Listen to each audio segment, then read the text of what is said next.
বন্ধুরা, তোমরা জানো যে মাধ্যমিক পাস করার পরেই কিন্তু তোমরা কিন্তু ট্যাবের টাকা পাবে, অর্থাৎ ফোন কেনার জন্য কিন্তু তোমরা টাকা পাবে। সেই জন্য যারা মাধ্যমিক পাস করেছো তোমরা কিন্তু আমাকে অনেকে কিন্তু কমেন্ট করেছো যে স্যার আমরা ট্যাবের টাকা কবে পাবো এবং এই ট্যাবের টাকার জন্য আমাদের কি করতে হবে, কত করে আমরা এই ট্যাবের টাকা পাবো, এরকম ধরনের কিন্তু বিভিন্ন প্রশ্ন রয়েছে। অনেক বলতে চাইছো যে ট্যাবের টাকা কবে পাবো, ট্যাবের টাকা পেতে গেলে কত নম্বরের প্রয়োজন, আমরা যে মাধ্যমিক পাস করেছি এটাও তোমরা কমেন্ট সেকশন কমেন্ট করেছো। আর কমেন্ট করেছো যে ট্যাবের টাকা কত করে পাবো আর এই ট্যাবের টাকা পাওয়ার জন্য আমাদের কি কি করতে হবে।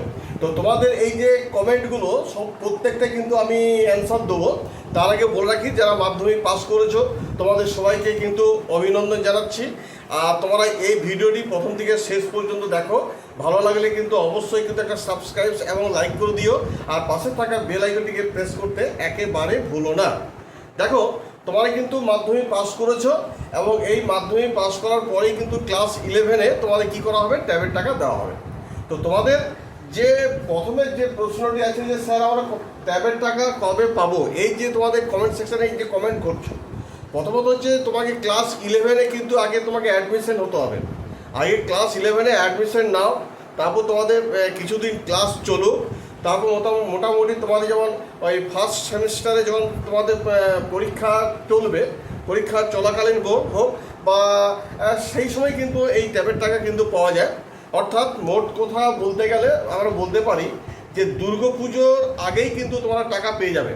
কেননা প্রতি বছর যেটা আমরা দেখি যে দুর্গাপুজোর সময় কিন্তু মানে দুর্গাপুজো ছুটি হয়ে যাওয়ার আগে, অনেক সময় তো পুজোতে ছুটি থাকে, তো সেই পুজোর ছুটির আগে তোমাদের যখন সেই পরীক্ষা চলবে, ওই তোমার ধরো ফার্স্ট সেমিস্টারের পরীক্ষা চলবে, ঠিক তখনই এই বছর তো তোমাদের ধরো দুর্গাপুজো রয়েছে সেপ্টেম্বরের শেষ করে মনে হয় রয়েছে, তখন কিন্তু তোমরা ট্যাবের টাকা পেয়ে যাবে। তাহলে তোমরা যে কমেন্ট সেকশানে কমেন্ট করছিলে যে স্যার আমরা ট্যাবের টাকা কবে পাবো, ফার্স্ট তোমাদের বলি তোমরা আগে অ্যাডমিশন নাও, 2-4 দিন ক্লাস চলো, মানে 1-1.5 মাস ক্লাস চলো, তারপর মোটামুটি ধরে নাও সেপ্টেম্বর মাস করে তোমাদের যখন ফার্স্ট সেমিস্টার পরীক্ষা চলবে ঠিক তখনই কিন্তু তোমাদের ট্যাবের টাকা দেওয়া হবে। নেক্সট, তাহলে এটা হয়ে গেল যে ট্যাবের টাকা আপনি কবে পাবে। নেক্সট কিন্তু তোমাদের যেটা প্রশ্ন যে ট্যাবের টাকা পেতে গেলে কত নম্বরের প্রয়োজন। দেখো, এখানে নম্বরের কোনো ব্যাপার নাই। তুমি যদি মাধ্যমিক পাস করেছো প্রত্যেকেই কিন্তু ট্যাবের টাকা পাবে। মানে যে থার্ড ডিভিশন পাস করেছে সেও পাবে, যে সেকেন্ড ডিভিশন পাস করেছে সেও পাবে, আর যে ফার্স্ট ডিভিশন পাস করেছে সেও পাবে।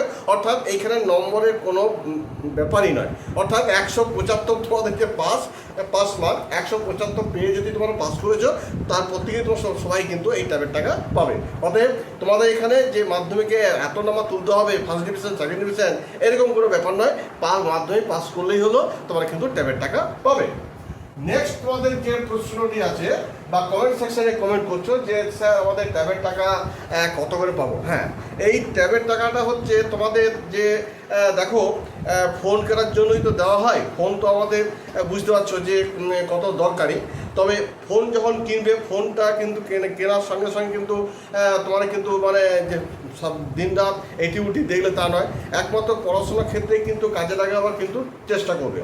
তো এই ফোন কেনার জন্য মোটামুটি 10,000 করে কিন্তু আমাদের মাননীয় মুখ্যমন্ত্রী এটা কিন্তু ব্যবস্থা করেছেন। তো 10,000 করে তোমরা টাকা পাবে।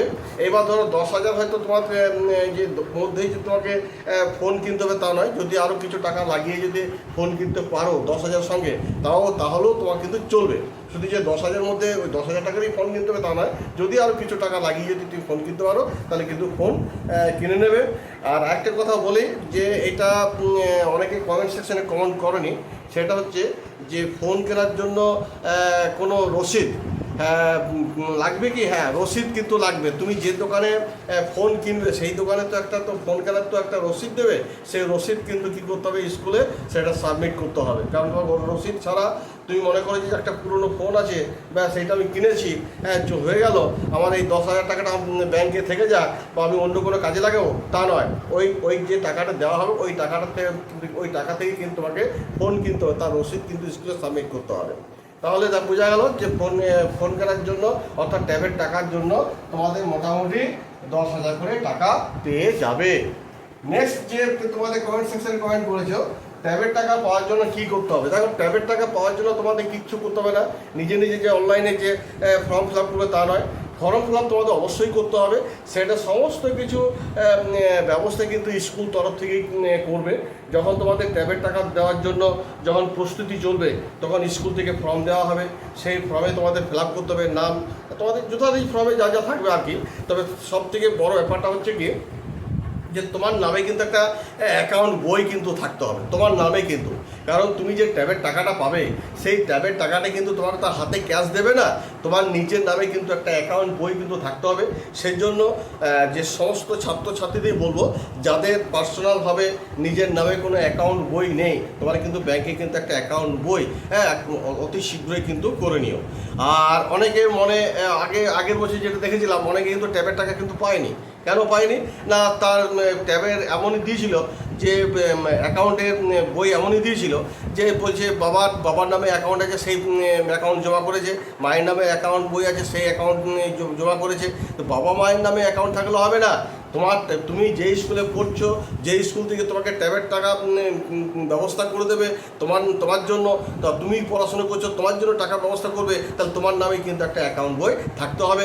এবং সেই অ্যাকাউন্ট বই এমনভাবে করবে মেন ব্রাঞ্চে যেন হয়, হ্যাঁ, সেটা যথাযথ চেষ্টা করবে। কারণ যখন তোমাকে ফর্ম ফিল আপ করতে বলবে স্কুলে, তখন কিন্তু ব্যাঙ্ক ডিটেলসটা কিন্তু লাগবে, IFSC কোড নাম্বার লাগবে, অ্যাকাউন্ট নাম্বার লাগবে, কোন ব্রাঞ্চে তুমি করেছো, ব্যাংকের বইটি, অর্থাৎ ব্যাংকের ডিটেলস কিন্তু তোমাকে দিতে হবে। এবং সেই ফর্ম ফিল আপের সময় সেই ডিটেলসটা কিন্তু যে অ্যাকাউন্ট নাম্বারগুলো ভুলভাল লিখে দিলে তা নয়, ঠিকঠাকভাবে সেটা তোমাকে ফর্ম ফিল আপ করতে হবে। তাহলে তোমাকে নিজের থেকে কিছু এখন করতে হবে না, জাস্ট স্কুল তরফ থেকে কিন্তু তোমাকে জানিয়ে দেওয়া হবে যে তোমাদের ট্যাবের টাকা কবে থেকে দেওয়া হচ্ছে, তার জন্য কী কী প্রসেস আছে।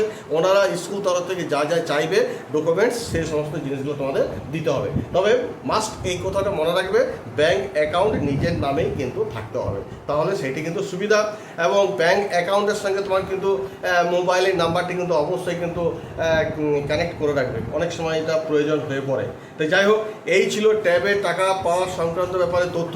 তোমরা বুঝে গেলে যে ট্যাবের টাকা মোটামুটি কখন দেওয়া হবে, ট্যাবের টাকা কত করে দেওয়া হবে, তোমাদের ট্যাবের টাকার জন্য কী করতে হবে, সমস্ত বৃত্তান্তই আমি তোমাদের বলে দিলাম।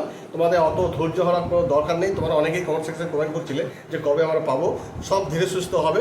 আগে তোমার অ্যাডমিশন হও ক্লাস 11-এ, তারপরে দেড় মাস তোমরা ক্লাস করো। তোমাদের যখন ফার্স্ট সেমিস্টারে যখন পরীক্ষা হবে, ওই পরীক্ষা চলাকালীন, অর্থাৎ দুর্গাপুজোর কাছাকাছি বলা যেতে পারে, দুর্গাপুজোর কাছাকাছি সময় তোমাদের কিন্তু এই ট্যাবের টাকা দেওয়া হবে।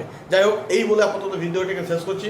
যদি ভিডিওটি একটু হলে যদি ভালো লেগে থাকে, তাহলে তোমাদের বন্ধু বান্ধবদের মধ্যে অনেক করে ভিডিওটি শেয়ার করে দাও।